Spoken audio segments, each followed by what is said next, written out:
Hello dear students, welcome to Proton the chemistry class. मेरा नाम है जदी और आज इस लेक्चर में हम डिस्कस करेंगे रिंग चेन आइसोमेरिज्म के बारे में। Ring chain isomerism structural isomerism का पार्ट है। हमने स्ट्रक्चरल आइसोमेरिज्म में chain isomerism, position isomerism, functional group isomerism and also metamerism को हमने कवर कर लिया है।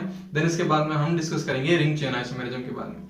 और जो हमारा लास्ट आइसोमेरिज्म बाकी रहेगा वो रहेगा टोटोमेरिज्म, जो कि स्ट्रक्चरल आइसोमेरिज्म का पार्ट है। ओके, तो उसको हम नेक्स्ट वीडियो के अंदर डिस्कस करेंगे। ओके, तो स्टार्ट करते हैं। एंड अगर आप इस चैनल पर नए हो तो प्लीज अपने चैनल को सब्सक्राइब कर लीजिए, पास में जो बेल आइकन है उसको भी प्रेस कर लीजिए ताकि आप आने वाले वीडियो का अपडेट मिस ना करो। ओके, तो स्टार्ट करते हैं अपना नया lecture which is ring chain isomerism. Okay, तो हेडिंग डालिए रिंग चेन आइसोमेरिज्म। ओके, देखो रिंग चेन आइसोमेरिज्म बहुत ही सिंपल सा है, ठीक है। आपको ज्यादा दिक्कत नहीं आएगी इसके अंदर, इतना हार्ड भी नहीं है समझने के लिए, बहुत ही सिंपल सा है, बहुत ही छोटे, इसके कम एग्जांपल्स आते हैं, कम क्वेश्चंस भी पूछे जाते हैं। इतना वेट मतलब मोस्ट इंपोर्टेंट नहीं है किसी भी एग्जाम पॉइंट ऑफ व्यू से।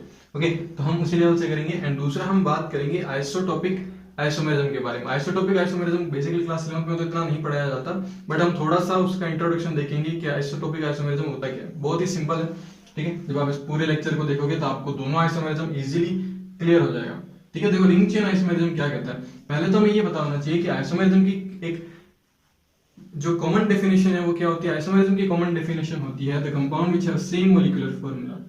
मॉलिक्यूलर फार्मूला क्या होना चाहिए, same molecular formula. The compound which have same molecular formula but different in on at least one property which are known as isomers, ठीक है। तो मोलिकुलर फॉर्मूला उनका same होना चाहिए। अब देखो हमारे पास में एक ही के अगर मोलिकुलर फॉर्मूला है, जैसे फॉर एग्जांपल C3H6 की बात करें, ठीक है, तो आप C3H6 के दो स्ट्रक्चर पॉसिबल बना सकते हो। आप एक चेन भी बना सकते हो और आप बना सकते हो एक रिंग भी, ठीक है। अब मैंने ये एग्जांपल क्यों लिया है C3H6, इसके लिए क्योंकि जो रिंग होती है वो रिंग तभी पॉसिबल होती है जब तीन कार्बन प्रेजेंट हो, ठीक है। अगर आपके पास में दो कार्बन का मॉलिक्यूलर फॉर्मूला है तब आप उसमें उसको रिंग के अंदर कन्वर्ट नहीं कर सकते। रिंग फॉर्मेशन के लिए मिनिमम नंबर ऑफ कार्बन कितने चाहिए, आपको तीन कार्बन चाहिए होता है, ठीक है। इसीलिए हमने ये एग्जांपल लिया। पहला आप ये बताओ दिस इज एल्कीन, एल्कीन और एल्काइन। तो ये एल्कीन है ना, और एल्कीन का जो जनरल फॉर्मूला होता है वो होता है CnH2n। ओके, तो CnH2n से आप इसको रिलेट करो तो C3H6 ये पूरा इजीली रिलेट होता है, तो हम इसको क्या बोलते हैं, एल्कीन। तो दिस इज एल्कीन, ठीक है। तो एल्कीन का आप चेन भी बना सकते हो और रिंग भी बना सकते हो। कैसे, देखो अगर हम बात करें कि चेन की, तो ये आपका हो गया CH2 डबल बॉन्ड CH3, ठीक है। तो ये आपकी एक स्ट्रेट चेन होगी जिसके अंदर नंबर ऑफ कार्बन कितने हैं, नंबर ऑफ कार्बन 3 है। नंबर ऑफ हाइड्रोजन को कैलकुलेट करें तो 3 + 2 = 5 + 1 = 6, तो टोटल 6 हाइड्रोजन आ गए। अब मैं इसको रिंग में भी कन्वर्ट कर सकता हूं, ठीक है। रिंग में भी हम कन्वर्ट कर सकते हैं। और रिंग कैसे बनेगी, रिंग बनेगी आपकी एक ऐसी रिंग बनेगी, ठीक है। अगर हम इसका IUPAC नेम लिखें, इसका IUPAC नेम लिखेंगे तो क्या आएगा, इसका IUPAC नेम 1 2 3। तो इसको हम क्या लिखेंगे, प्रोपीन, या हम prop1ene भी बोल सकते हैं, ठीक है। हम क्या बोल सकते हैं इसको, prop1ene, ठीक है। अब अगर हम इसका IUPAC नेम लिखें तो इसका IUPAC क्या आएगा, साइक्लोप्रोपेन, ठीक है। तो देखो जितने भी एल्कीन्स होते हैं ना, सॉरी एल्कीन्स का रिंग चेन आइसोमर्स क्या होता है, साइक्लो एल्कीन होता है। ध्यान रखना, जब भी आपको एल्कीन दिखे तो उसका हमेशा जो रिंग चेन आइसोमर्स मिलेगा आपको क्या मिलेगा, साइक्लो एल्कीन मिलेगा, ठीक है। अब मान लो अगर यहाँ पे ब्यूटेन होता तो यहाँ पे साइक्लोब्यूटेन मिलता, ठीक है। ऐसा नहीं होगा कि आपने प्रोपेन लिया है तो वो इथेन में कन्वर्ट हो जाएगा, ना कार्बन कम होगा ना कार्बन ज्यादा होगा। क्यों, क्योंकि रिक्वायरमेंट कंडीशन क्या है, सेम मॉलिक्यूलर फॉर्मूला होना चाहिए, ठीक है। सपोज करो अगर आपको पेंटीन दे रखा है तो उसका साइक्लोपेंटीन हो सकता है, ठीक है, पॉसिबल। अब आप इसको साइक्लोपेंटीन भी बना सकते हो, ठीक है, 1-methyl ब्यूटेन भी बना सकते हो, तो वैसे बना सकते हो। अभी हम आगे देखेंगे कैसे। तो इसको हम क्या बोलेंगे, साइक्लोप्रोपेन। अगर हम इसमें नंबर ऑफ कार्बन कैलकुलेट करें तो ये कार्बन और ये कार्बन जो है वो 2 हाइड्रोजन के साथ कनेक्टेड है, ये हाइड्रोजन भी 2 हाइड्रोजन के साथ कनेक्टेड है, और this hydrogen are also connected with 2 hydrogen. So number of hydrogen is 6, number of carbon is 3, so these are ring chain isomers, ठीक है। तो रिंग चेन आइसोमर्स क्या होते हैं, जब एक रिंग एक ही मोलिकुलर फॉर्मूले से जब हम रिंग को बना सकते हैं और एक स्ट्रेट चेन को बना सकते हैं, तो हम उसको क्या बोलते हैं, रिंग चेन आइसोमर्स बोलते हैं। तो ये ध्यान रखना कि जब भी आपको एल्कीन दे रखी होती है तो उसका हमेशा जो रिंग चेन आइसोमर्स बनेगा वो क्या बनेगा, साइक्लो एल्कीन बनेगा। ठीक है, चलो एक और एग्जांपल लेते हैं, जिससे आप इजीली रिलेट कर सको। एग्जांपल हमारे पास में है C4H8, ठीक है, ऑल्सो दिस इज एल्कीन, ठीक है। C4H10 किससे रिलेट करेगा, CnH2n से रिलेट करेगा। ठीक है, अब अगर हम इसकी चेन स्ट्रक्चर बनाएं तो हम कैसे बना सकते हैं, कार्बन कार्बन कार्बन कार्बन, ठीक है, टोटल 4 कार्बन। अब यहाँ पे हम लगाते हैं CH2, फिर यहाँ डबल बॉन्ड लगाते हैं, फिर यहाँ पे हाइड्रोजन, फिर ये CH2 हाइड्रोजन CH3। काउंटिंग करें नंबर ऑफ हाइड्रोजन की तो 2 + 1 3, 3 + 5 5 + 3 8, total 8 hydrogen, number of carbon 4, एक डबल बॉन्ड एल्कीन। ठीक, अब अगर हमें इसका क्या बनाना हो, एक चेन बनानी हो, ठीक है, रिंग बनानी हो, ठीक है, इसकी अगर हम रिंग बनाए तो कैसे बना सकते हैं, एक पॉसिबिलिटी ये हो सकती है, ठीक है, दिस इज साइक्लोब्यूटेन। तो मैंने आपको बताया था कि जब भी आपको एल्केन दे रखा हो, सिंपल एल्केन दे रखा हो या फिर स्ट्रेट चेन एल्केन दे रखा हो, तो उसका जो रिंग चेन आइसोमर्स बनेगा वो क्या बनेगा, साइक्लो एल्केन बनेगा। एल्केन का क्या बनेगा, साइक्लो एल्केन। अब इसकी पहली पॉसिबिलिटी ये हो सकती है, ठीक है। कोई दूसरी पॉसिबिलिटी हो सकती है, क्या इसको हम 3 मेंबर की रिंग में बना सकते हैं, क्या ये पॉसिबिलिटी नहीं हो सकती? क्या अगर हम इस कंपाउंड को हम ए बोले, इस कंपाउंड को हम बी बोले और इस कंपाउंड को हम सी बोले, तो क्या हम ए और बी के बीच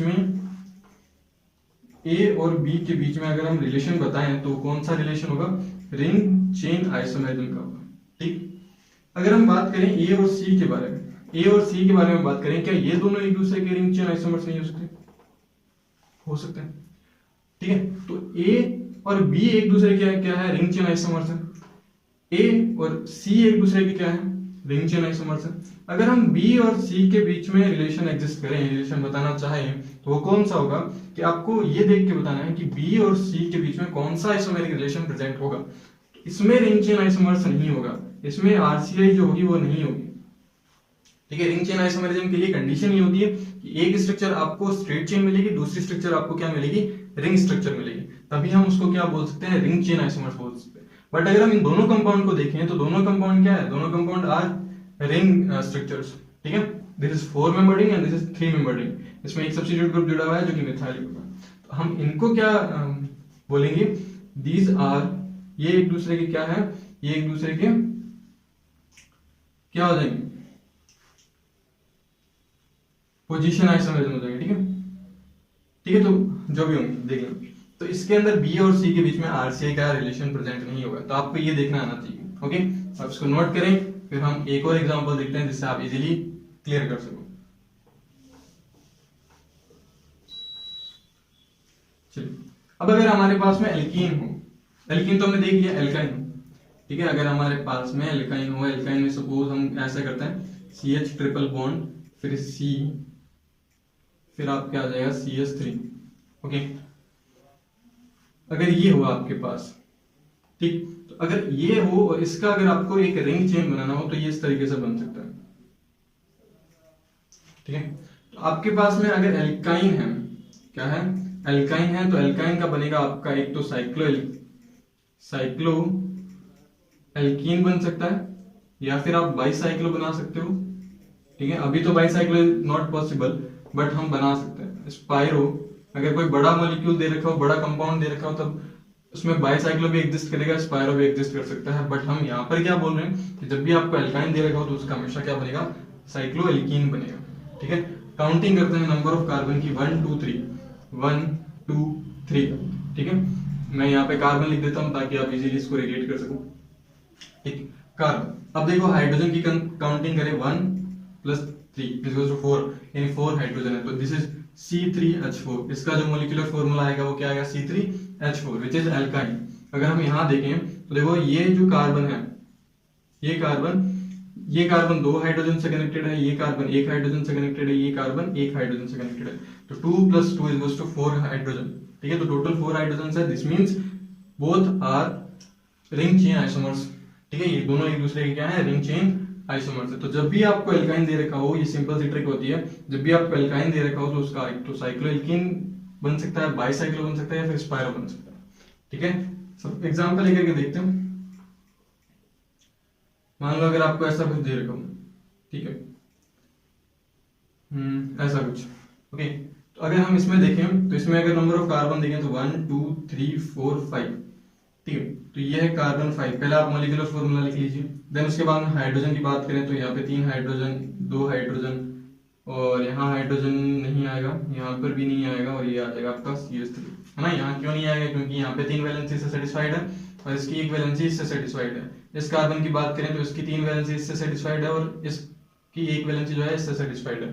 ठीक है, तो देखो C5 3 3 प्लस 3 2 5 5 3 8, तो C5H8 आ जाएगा। ठीक है, C5H8 के लिए आप क्या बना सकते हो? C5H8 के लिए आप ऐसे भी स्ट्रक्चर बना सकते हो, ठीक, जिसमें हम बात करें कार्बन कार्बन कार्बन और ये 5 कार्बन। ठीक, यहाँ पे आपका हाइड्रोजन, एक हाइड्रोजन, यहाँ CH2 CH2 और CH2, तो कितने हो गए? 2 + 2 + 2 6 7 और 8। ओके, इसकी एक पॉसिबिलिटी क्या हो सकती है? एक पॉसिबिलिटी ये भी हो सकती है ना, ये पॉसिबिलिटी भी तो हो सकती है। इसमें भी देखते हैं क्या ये पॉसिबल हो सकता है या नहीं हो सकता, आपको चेक करके देखना होता है बेसिकली। ठीक है, तो देखो इसको अगर हम चेक करेंगे तो कैसे करेंगे? यहाँ कार्बन कार्बन कार्बन, अगर हम यहाँ देखें तो ये CH2 से कनेक्टेड होगा, ये CH से कनेक्टेड होगा, ये CH से कनेक्टेड होगा, और ये जो कार्बन होगा ये कार्बन भी CH से कनेक्टेड होगा। ठीक है, तो कितने हो गए? 2 3 5 6 7 और 8, तो ये पॉसिबिलिटी भी हो सकती है। तो हम कितने भी पॉसिबल उसके रिंग चेन आइसोमर्स बना सकते हैं।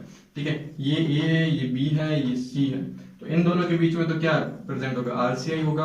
और अगर हम A और C के रेस्पेक्ट में बात करें तो ये भी एक दूसरे के क्या होंगे? RCI होंगे, बट B और C एक दूसरे के क्या होंगे? रिंग चेन आइसोमर्स नहीं होंगे।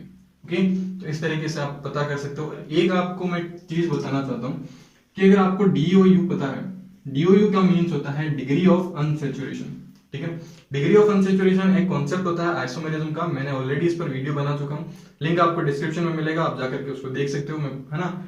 यहाँ पे वापस से एक्सप्लेन करने से कोई मतलब नहीं है, वहां पे मैंने पूरा डिटेल में आपको एक्सप्लेन करा है कि डिग्री ऑफ अनसेचुरेशन कैसे निकालते हैं, क्या सिंपल से उसकी ट्रिक होती है। तो जो डिग्री ऑफ अनसेचुरेशन है ये आपको हेल्प करता है आइसोमेरिज्म ड्रॉ करने के अंदर, आपको आइडेंटिफाई करवाता है कि हाँ इसके कितने आइसोमर्स पॉसिबल हो सकते हैं। ठीक है, तो ये इसमें हेल्प कर सकता है आपकी DOU। अगर आपको DOU का कॉन्सेप्ट आता है तो आप इजीली ये प्रेडिक्ट कर सकते हो कि इसके अंदर कितने स्ट्रक्चर्स बन सकती है और कौन कौन मतलब कैसे बन सकती है। ठीक है, जैसे फॉर एग्जांपल DOU की अगर हम बात करें, अभी तो कोई मतलब नहीं है वैसे, आप उस वीडियो के अंदर आप जाकर के देख लेना, उस वीडियो के अंदर आपको पूरा का पूरा डिटेल में मिलेगा। जैसे एक मैं बात करूं कि अगर आपके पास में एक ट्रिपल बॉन्ड है तो ट्रिपल बॉन्ड का DOU होता है 2।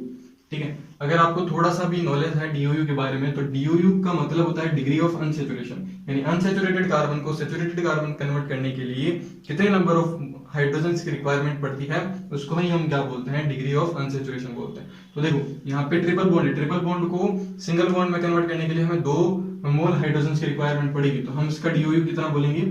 2 बोलेंगे।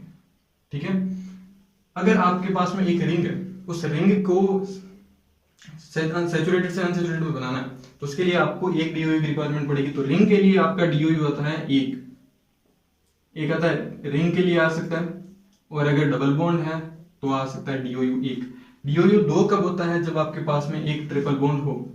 ठीक है, 2 कब आएगा? जब आपके पास में ट्रिपल बॉन्ड प्रेजेंट हो, या फिर 2 क्या हो आपके पास? रिंग हो, या फिर 2 आपके पास में डबल बॉन्ड हो। तो ठीक है, तो ये कॉन्सेप्ट होता है, आप जाकर के उसको देख सकते हो, जिससे आप ये इजीली प्रेडिक्ट कर सकते हो। अगर इन दोनों का DOU सेम है तो these R ring chain isomers. अगर DOU चेंज होता है तो वो एक दूसरे के आइसोमर्स नहीं होते हैं। DOU बेसिकली चेंज नहीं होता है आइसोमर्स के बीच में, हमेशा DOU सेम रहता है। ओके, तो आई होप आपको चेन आइसोमेरिज्म इजीली समझ में आ गया होगा। इतना ही होता है चेन आइसोमेरिज्म, ज्यादा इससे क्वेश्चंस में नहीं पूछे जाते। ठीक है, तो आपको ये पता करना जानना चाहिए। दूसरा, आप DOU मैच कर सकते हो। अगर आपको कोई स्ट्रक्चर दे रखी है तो इसका DOU देखो, इसका DOU 2 है, इसका DOU 2 है, तो दोनों का DOU सेम आ रहा है, इसका मतलब ये एक दूसरे के रिंग चेन आइसोमर्स हैं। क्लियर? अब हम बात करते हैं आइसोटोपिक आइसोमेरिज्म के बारे में। आइसोटोपिक आइसोमेरिज्म जो होता है वो भी बहुत ही सिंपल होता है, और इससे तो क्वेश्चंस आपको पूछे ही नहीं जाते। ठीक है, लेकिन फिर भी थोड़ा सा हमें नॉलेज में रहना चाहिए। मान लो कभी क्वेश्चन आ भी जाए, ठीक है, घुमाने के लिए हमें, मतलब थोड़ा सा मिसगाइड करने के लिए, तो उसमें दिक्कत आ सकती है। ठीक है, तो हमें पता होना चाहिए। वैसे क्वेश्चन तो अभी नहीं आते।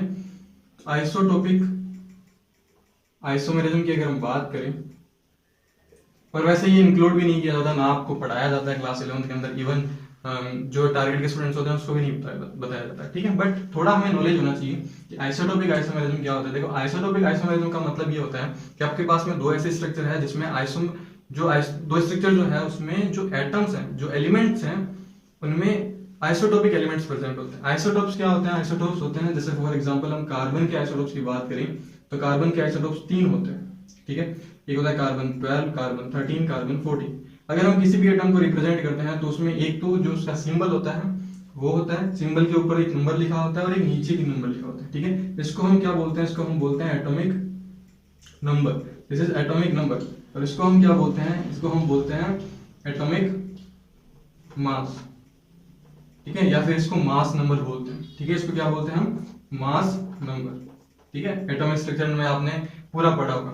तो एटॉमिक मास क्या होता है? जब ऐसे एलिमेंट्स मिले आपको जिनका एटॉमिक मास चेंज हो रहा हो, बट एटॉमिक मास चेंज होने के रेस्पेक्ट में उनका एटॉमिक नंबर सेम हो, atomic number same but atomic mass are different, then these elements are known as isotopes of each other। तो ये एक दूसरे के आइसोटोप्स हैं, यानी कार्बन के 3 आइसोटोप्स एग्जिस्ट करते हैं, जिसमें मैक्सिमम क्वांटिटी जो होती है वो कार्बन 12 की होती है, इसीलिए हम कार्बन 12 को कंसीडर करके चलते हैं, ठीक है।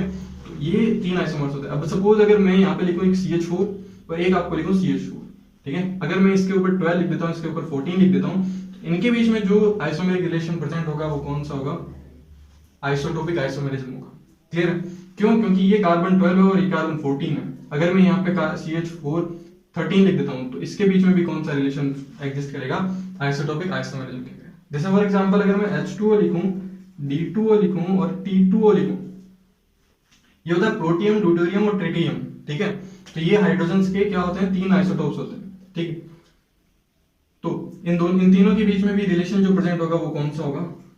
आइसोटोपिक आइसोमेरिज्म होगा, ठीक है। तो इस तरीके से आप पता कर सकते हो। तो अगर ऐसे कंपाउंड दे रखे हैं आपको जिसके अंदर आइसोटोप्स यूज किए जा रहे हैं, तो उनके बीच में जो आइसोमर्स एग्जिस्ट करेगा वो होगा आइसोटोपिक आइसोमेरिज्म। ओके, तो आइसोटोपिक आइसोमेरिज्म का आपको इतना स्टडी नहीं करना है, बस आपको कुछ एक एग्जांपल याद रखना है। सिंपल सा फंडा है और सिंपल से फंडे को आप यूज करके क्या कर सकते हो?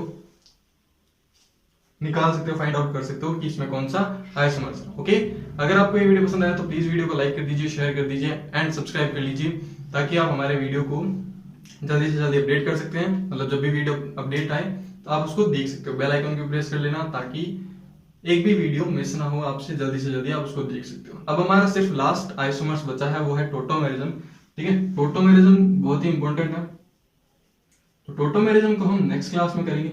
और यार मैं एक चीज आपको बता दूं, थोड़ा सा है ना, थोड़ा बताना रिक्वायरमेंट होता है मेरे को लगता है कि प्लीज चैनल को जरूर सब्सक्राइब कीजिएगा, ठीक है। इतनी गर्मी के अंदर वीडियो बनाना बहुत मुश्किल होता है, आप लोग देख सकते हो स्वेटिंग जो आ रही है मेरे को, ठीक है। बट फिर भी आप लोगों के लिए मैं ये वीडियो बना रहा हूँ, तो आपकी ये रिस्पॉन्सिबिलिटी बनती है कि आप इस चैनल को सब्सक्राइब करो। मेरी ये रिस्पॉन्सिबिलिटी है मैं आपको फ्री कंटेंट प्रोवाइड करूँ, ठीक है, जितना हो सके। तो प्लीज सब्सक्राइब जरूर कर दीजिएगा, वीडियो को लाइक करिएगा, कमेंट जरूर कीजिएगा जो चीज आपको अच्छी लगी। अगर आपको कोई डाउट आ रहा है तो आप मुझे व्हाट्सअप कर सकते हो। ओके, मिलते हैं नेक्स्ट वीडियो के अंदर जिसमें हम डिस्कस करेंगे टोटोमेरिज्म के बारे में, ठीक है।